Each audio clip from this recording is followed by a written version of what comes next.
Ric Bucher, in my opinion. Ric Bucher now, Fox Sports, covered this league forever. All right, let's just start with that premise, is that mobility it's been good for every company I've worked for. It was good for the other guys. It's good for Fox. We went out, we've taken multiple guys from other companies. I don't care how you get here. You can force it. You can sign and trade. I think mobility is not the issue in the NBA. Am I wrong? Colin, this is why turning you off at any point, you do so at your own peril. Because that LeBron-Michael Jordan comparison you made earlier, I don't know about that. But this was brilliant. You are so spot on. The movement, look, the NBA sells hope more than anything else. Right. It's the hope that my team can get a superstar. The hope that my team can change its fortunes dramatically in a heartbeat. And the player movement does that. It also engages fans on social media. The NBA has rocketed as far as attention and popularity because everybody's out there buzzing about where's KD going to go? Where's Kyrie going to go next year? Is LeBron going to move again? What's going to happen to Anthony Davis? That is what has grown the appeal of the NBA. So I'm 1,000% with you that is actually has been great for the NBA. I think the NFL is starting to pick up on that. Yes. We're seeing more of it. And the flip side is, yes, you need to find a way where these guys are actually playing games. And the NBA and the Players Union is attempting to address that by saying we're not going to give out awards to guys unless they play a requisite number of games in a particular season. I don't know if that's going to cure the issue. That's my solution. But it's certainly taking a shot at it. Yeah, that's my solution. I think I've said that months and months ago, is you got to play 90% of your games to be an all-star, 85% to win an award. I will give you in the second half of a season a 6 or 7 game break because you get banged up. I'll give you some. But I think it's a bit of a solution, especially for young players who aren't winning titles. They like those awards. They have bonuses. Maybe for a veteran guy, he doesn't care. But for a young star, a John Morant, it does matter. Okay, I said this. MJ's 60th birthday. I think MJ and LeBron have all had various stages. There's the, I'm great, but I don't have the coach right. There's the, okay, now I'm winning. I got my Robin, I got my coach. There's the, okay, I'm going to make a big change. One goes to baseball, one goes back to Cleveland, shocks the world. First year isn't great, rest of it's pretty good. And then both end up in a mess. Kind of like Washington was a mess. Lakers, I know they won in the bubble, but it's all over the place. And you disagree with that take? Yeah. You saw the movie A Beautiful Mind, yes. John Nash, right? How much time did you spend in your garage with clippings and yarn and a chalkboard with theories and all that? Colin, at this point in your career, you shouldn't be working this hard to put this together. Look, here's the great distinction. Michael Jordan, and I'm glad you actually brought this up because it brings up two really important distinctions when we compare their two careers. Number one, Michael Jordan was in Chicago, and they didn't figure it out, and they weren't a championship team, and Phil Jackson was not a championship coach, and they figured it out together. And he stuck it out to do everything that he did there. LeBron James had to go to Miami to learn from Dwayne Wade and Pat Riley what it was to be a champion and how to win championships. And I've long said this, and I will stick by it. The greatest achievement that LeBron James has ever had is that he went back to Cleveland and took that knowledge that he gained in Miami, and he won a championship in Cleveland. He changed the way we view that franchise, I dare say the way we view that city. That, to me, by far, is his greatest accomplishment. Now, in thinking about this, knowing we were going to talk about it, this is the one element that we never talk about that I believe is overlooked in terms of what Jordan accomplished and what LeBron James did not, which is three-peats. Winning 3 times in a row. Colin, you've had kids. You know, 1 + 1 isn't 2. Right. It's 4. And 1 + 1 + 1 isn't 3. 3 championships in a row is not anywhere comparable to winning 2 in a row. Michael Jordan did that twice, three-peated twice. The difficulty of doing that and doing that staying in the same place, that's the great separation here. So I can see how you were able to take pieces and make that comparison. And I'm glad that you did, because it brought me to some other things to point up. But the actual construction of it, all right. Can't go there with you, my friend. All right, that's fine. That's fine. So I had last night was one of those lucky things where I went to dinner by myself, which is sad and pathetic. But I did bump into a friend and his wife, and I sat down and we just talked. He was very, very long-time NBA employee. Not going to give away too much, but one of the things we talked about was LeBron and AD, and he's very well sourced. And when you have multiple leaks over the course of 3 or 4 days, and, Darvin Ham's not doing this right, and they clearly look like they weren't leaked by the Lakers, right? LeBron's playing too many minutes. Suddenly the next game, LeBron plays his fewest minutes of the year. Right. I think LeBron's still got a tweak in him. I think he's happy where they're at compared to where they were 2 weeks ago. The roster's better. It's got some versatility and flexibility, and it didn't.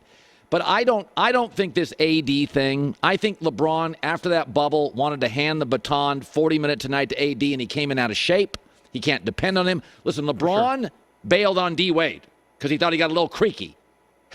AD is D-Wade times a lot of creakiness. I don't think it's right. Yep. And I had a source 2 weeks ago say, Mavericks AD, just keep your eye on it. Yeah. What do you think LeBron AD going forward looks like? Give me your whole thought on that.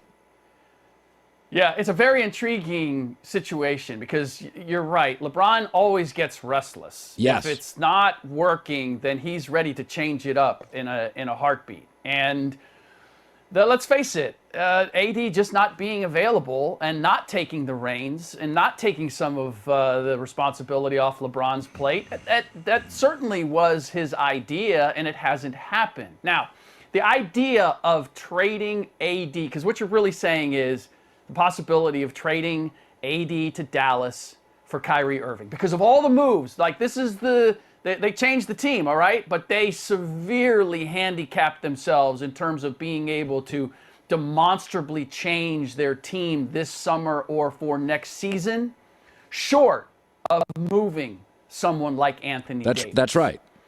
The difficulty here is that Jeannie Buss absolutely loves Anthony Davis.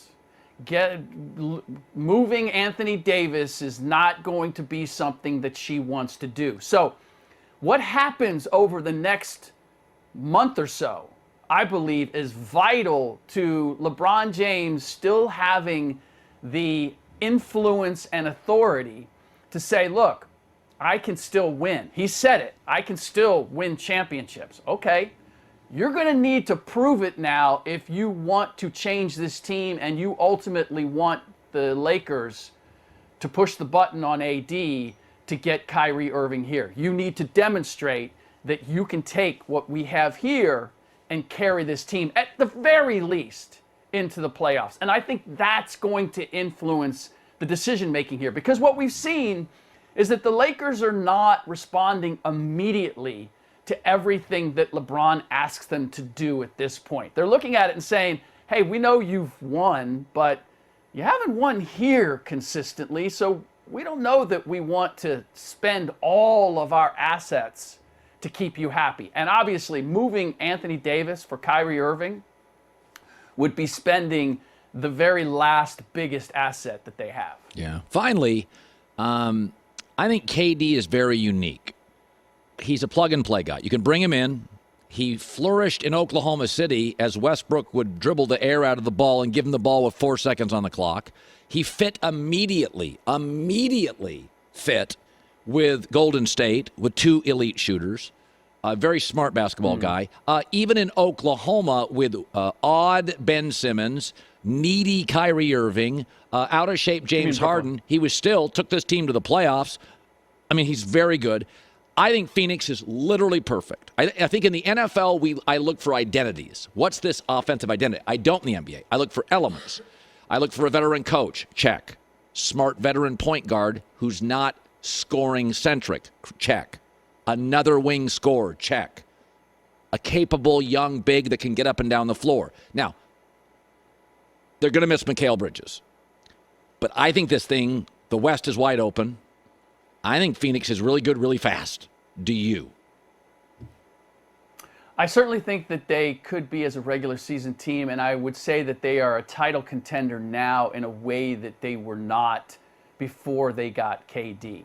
But all that said, I just think that they're in the mix. People have immediately vaulted them past Denver and the Clippers and Memphis. And you've got 20 games here to figure out, to develop the chemistry and synchronicity that those teams have been working on for years. And when we get to the playoffs, when we get to postseason Game 7, everybody has to have a clear idea of what their role is and what the team is collectively going to do.